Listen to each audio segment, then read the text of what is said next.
there's a sacrificial element in maturation, right? You have to sacrifice the pluripotentiality of childhood for the actuality of a frame. And the question is, well, why would you do that? Well, one reason is it happens to you whether you do it or not. You can either choose your damn limitation, or you can let it take you unaware when you're 30, or even worse when you're 40. And then that is not a happy day. And I see people like this, and I think it's more and more common in our culture because people can put off maturity without suffering an immediate penalty. But all that happens is the penalty accrues, and then when it finally hits, it just wallops you, because when you're 25, you can be an idiot. It's no problem. Even when you're out in a job search, it's like, well, you don't have any experience and you're kind of clueless. It's, yeah, you're young, it's no problem. That's what young people are like, but they're full of potential. Okay, well, now you're the same person at 30. It's like people aren't so thrilled about you at that point. It's like, what the hell have you been doing for the last 10 years? Well, I'm just as clueless as I was when I was 22. It's, yeah, but you're not 22. You're an old infant, right? And that's an ugly thing, an old infant. So part of the reason you choose your damn sacrifice, because the sacrifice is inevitable, but at least you get to choose it. And then there's something that's even more complex than that in some sense, is that the problem with being a child is that all you are is potential, and it's really low resolution. You could be anything, but you're not anything. So then you go and you adopt an apprenticeship, roughly speaking, and then at least you become something. And when you're something, that makes the world open up to you again. Like if you're a really good plumber, then you end up being far more than a plumber, right? You end up being a good employer. Not that plumbers, I'm not putting plumbers down. It's like more power to plumbers. They've saved more lives than doctors. So, hygiene, right? So, if you're a really good plumber, well, then you have some employees, you run a business, you train some other people, you enlarge their lives, you're kind of a pillar of the community, you have your family. Once you pass through that narrow training period, which narrows you and constricts you and develops you at the same time, then you can come out the other end with a bunch of new possibility at hand. And Jung talked about that. He thought that part of the proper path of development in the last half of life was to rediscover the child that you left behind as you were apprenticing. And so then you get to be something and regain that potential at the same time. Very, very smart. Well, he was very, very smart. So that's very wise thing to know. So, yep. Sacrifice.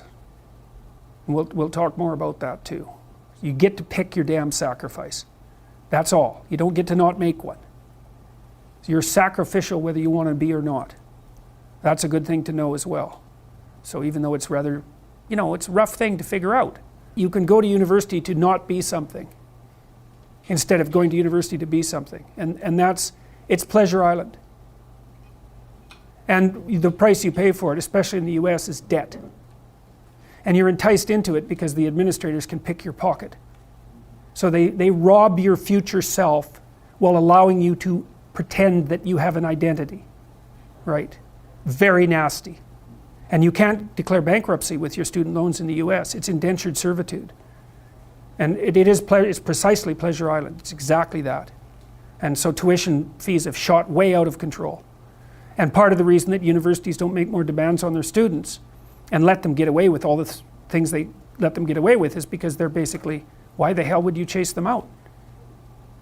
They're $100,000 or more. So they can do whatever they want as long as you get to sell them to the salt mines. Right. So, and it's not the only reason, because the other thing that's happened is that the rate of technological transformation is so fast now, and the rate of turnover of things is that it is genuinely harder for people who are, say, 18 to 20. When I was a kid, roughly speaking, the kind of rough patch for life was probably 14 to 17, something like that. Now I think it's 18 to 25. Something like that. And I think the reason for that is that all the jobs that the bloody hippies complained about being doomed to in the 1960s have now disappeared. Their problem was, oh my God, I'm going to go have to work for a corporation and get a salary for the rest of my life. And then I'll just end up in it with a pension and that'll be my whole life. It's like, well, it seems like a lot better deal than an endless round of part-time Starbucks jobs. So, you know, some of it is that. It's there's a space now in our culture that is lacking for people to make that transformation from adolescence into adulthood. And so it's the cost of that is forestalled. It's not a good thing. It's not a good thing. Do you think this is affecting employers maybe in choosing younger people for a job? Maybe saying that they're seeing this slower maturation, or they're saying that this person's got a degree from U of T, but I've heard bad things, that degrees aren't worth it. Well, there's a couple of problems with the degrees, is that everyone has one. That's the first one. Because scarcity matters, obviously. The second thing is that the match between the degree and the workplace has become less and less self-evident.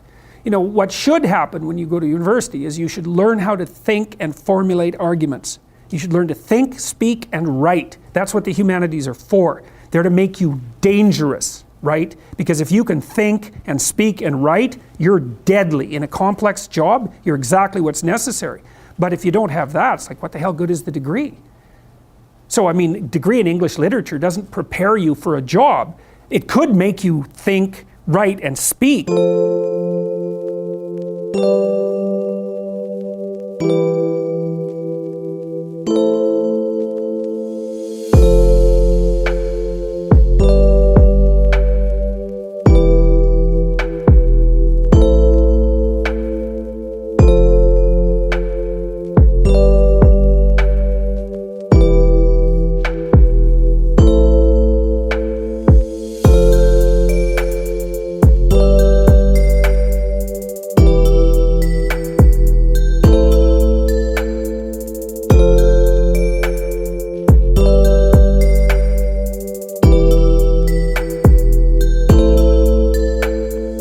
Which prepares you for any complex job, and that's what's supposed to happen. But increasingly, I think that doesn't happen. And the employers are waking up to this very rapidly. So, and they've already known that for most complex positions, they have to train their people.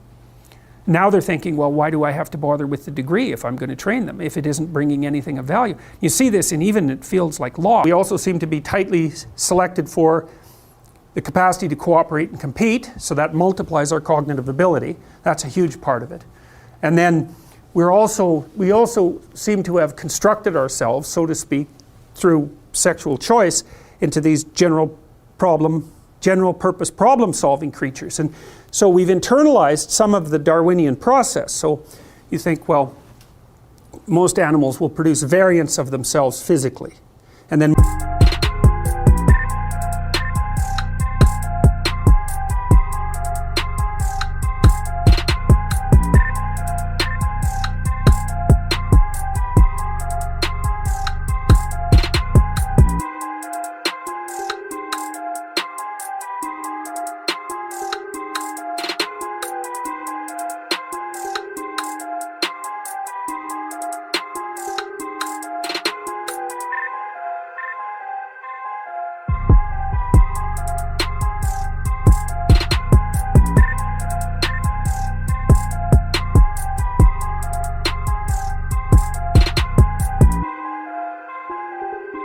most of those variants die. But human beings have built a mechanism, let's say, that's like a game engine. I think that's a really good, you know how there are game engines now that people have devised, they're computational devices, and you can take a game engine and you can generate games with it, like computer games. So the game engine is a mechanism for producing games. Well, that's what our brains are like. Our brains are game engines for producing games. And so what happens is that when you think you produce an avatar of yourself, you produce a fictional world that avatar inhabits, and maybe you produce multiple fictional worlds and multiple avatars. That's the you that could be tomorrow, which is what you're doing when you're planning. And you walk the avatar through its potential routes, and those that look good you keep, and those that don't look good you kill.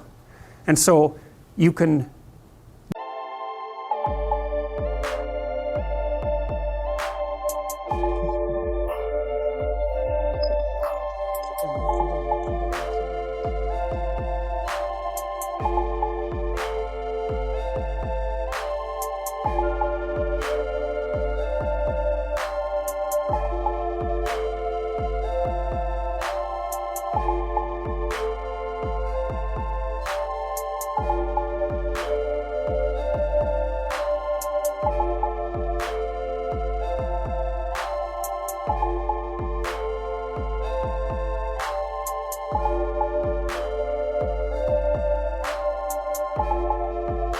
Then you can embody the ideas that you keep and act those out, and hopefully the idea is that when you embody them, you're successful and you don't get killed.